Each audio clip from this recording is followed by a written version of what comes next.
Hola y bienvenidos una semana más a mi canal, soy Bea del elblogbaobab. Bueno, estoy en un ascensor, son las 8 de la mañana y me voy a un evento de muñecas que me han invitado y os voy a llevar a ver qué os parece, y es la primera vez que voy a un evento de muñecas. Me ha invitado mi amiga y bueno, vamos a ver qué tal es.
Explícanos un poco. Pues mira, estas muñequitas tienen una cuerdecita detrás que le cambian, con la que cambias los ojos. Ay, mira qué bonito el diseño.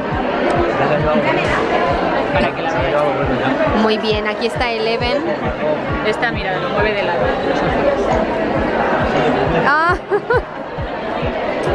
Luego esta chiquitina.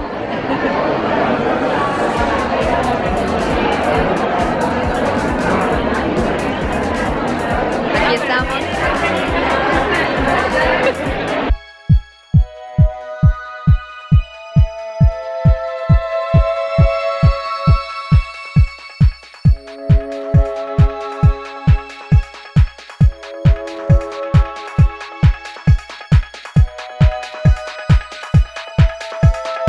Bueno, ya estoy en casa, he terminado del evento, ha sido un evento muy guay, muchas gracias a mi amiga por invitarme.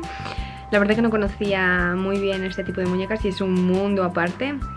Espero que os haya gustado el vídeo. Si os ha gustado el vídeo, darle pulgares arriba. No olvidéis de suscribiros en este canal, podéis seguirme también en estas redes sociales y os veo en los próximos vídeos.